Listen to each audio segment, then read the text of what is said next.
2, 1.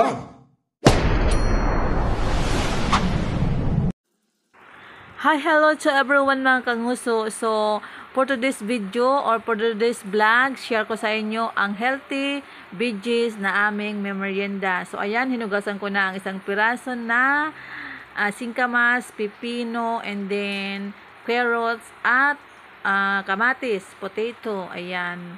So, kumusta po kayong lahat dyan ng mga nanonood? Ayan naman yung ating lettuce romaine.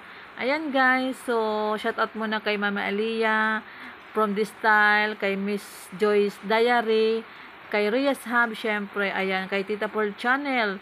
Ayan, naunahan na yung ating channel dahil bihira nga tayo mag-whiting, hindi tayo nakikipag isda-isda dyan, hindi tayo nagpupunta sa kanilang mga YT channel dahil nga busy ang Inday ninyo, Inday ng Bicol. Ayan, si Miss Junet TV. Ayan yung ating lettuce romaine. Hinugasan natin ng maigi. Ayan. So, after niya na mahugasan ko, ayan. So, patutuluin ko lang siya mawala yung excess water. Ayan. So, after niyan na mahugasan natin, ilalagay na natin sa ating malinis na bowl.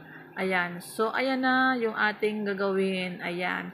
So, ang ginawa ko dyan, ilagay ko muna or pinatin ko muna dyan sa malinis na bowl. Ayan.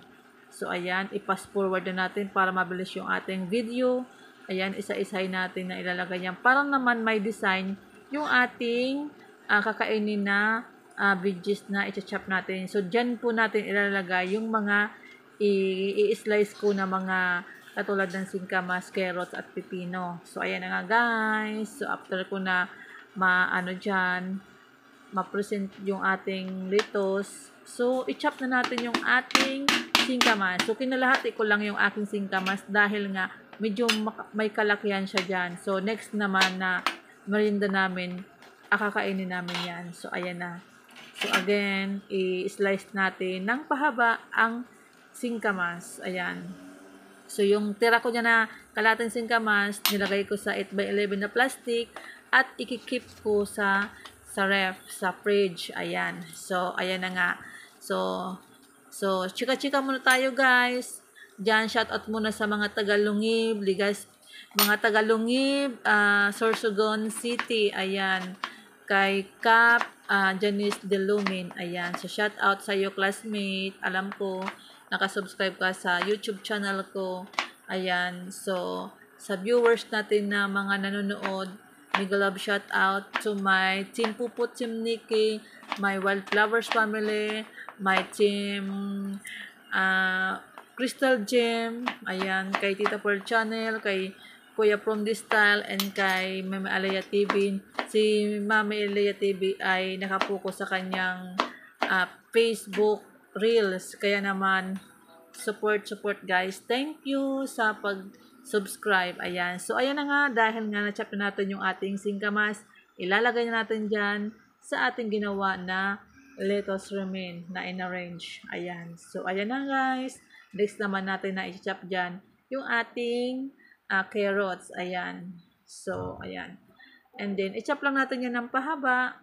Ayan. So, next, chika-chika ulit tayo guys. Dahil nga, minsan, busy ang life ng Inday ninyo, kaya bihira lang po ako mag-upload ng video. So, maraming salamat din pala sa mga nanood doon sa aking video na paano gumawa ng yung ice cream with cream puff. Ayan. So, maraming thank you guys dahil kahit na malit lang yung views, at least nakaka-proud din at na-inspire ako dahil nakakakuha din ako ng views na 4.1 na ata yung views nung nung ice cream na ginawa ko guys. So, ayan.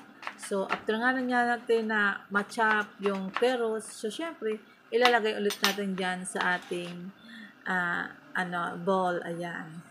So, kailangan maganda rin yung pagka-presentation natin ng ating mga veggies dahil nga kung mayroon tayong mga chikiting at syempre maaakit silang kumain. Ayan. So, dapat ka nais-nais din yung ating pagpe-present. Ayan. So, next, yung pipino. Ayan, shout out muna guys kay ma'am, kay ma'am na Geraldo. Ayan, shout out madam. Ayan, dahil isang viewers ko din yun si madam. Ayan, so hello ma'am Geraldo, shout out to you. Thank you for watching.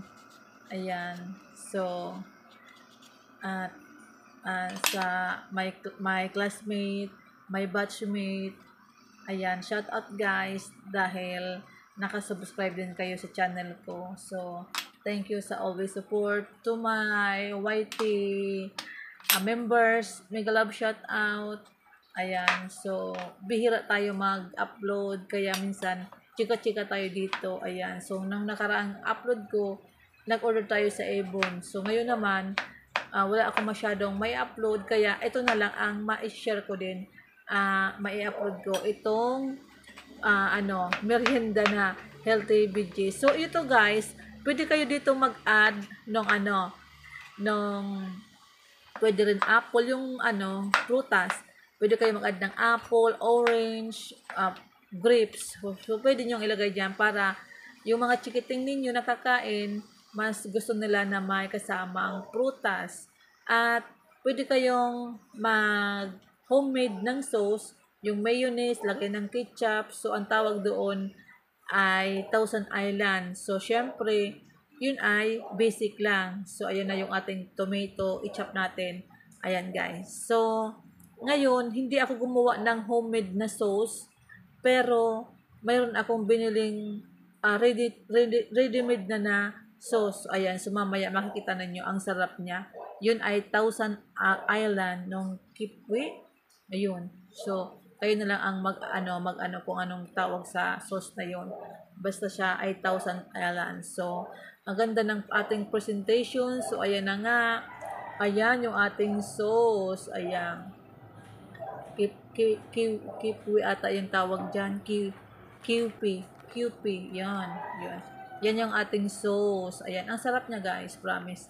So, ayan. So, nilalagyan ko siya ng sauce para masarap siya. So, pwede rin kayong normal lang or wag nang mag-sauce. So, ayan na nga guys. Yung ating dressing na sauce. Ayan. Thousand Island. So, ayan na nga. And then, so, hindi ko na guys na ipakita sa inyo yung pagluto nung squid ball, kikiam, at siomai. So, diretso na. Ayan. So, kakain na lang kami. At gumawa rin ako ng manong sauce. Hindi ko na napakita sa inyo. Pero sa iba kong vlog, naipakita ko kung paano gumawa ng manong sauce. Ayan. So, ang sarap niya guys. Ayan. So ayan.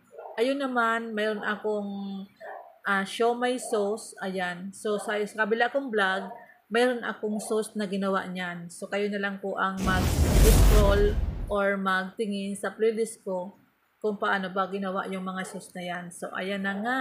So, thank you guys sa mga nakasubscribe sa aking YouTube channel. So, maraming salamat din dahil naka 4.7 na rin ako ng subscribers guys. So, nadag din ako nung iba kong mga kasama ko dito sa YT. Pero at least, monetize pa rin tayo kahit na paunti-unti or bihira ako mag-upload ng video. Ayan. So guys, tara na at kakain na tayo. Ayan. So pinirito ko lang yung siomai dahil gusto kong matry din yung siomai dahil kapag kumakain kami sa street food sa labas, kami ng asawa ko, ay natatakam ako na gusto ko rin magprito, hindi lang yung steam ng siomai. So, since sa bahay lang kami, syempre yung gagamitin kong mantika ay canola oil or kaya vegetable oil. So, pag nasa labas tayo, yung mantika na ginagamit nila, syempre, mumurahin lang yun.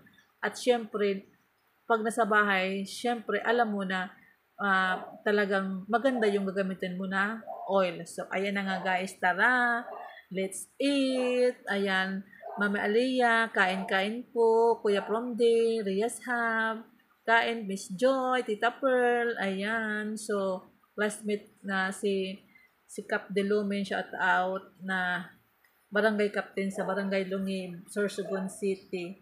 Shout out sa mga taga Lungib. Ayan, maraming singkamas dyan. Ayan, mga kamote, mga kamuting kahoy. Marami sa kanila. Ayan, shout out. So, kain-kain tayo. So, gusto kong pag kumain ng mga street food, dahil ano siya, unhealthy yan.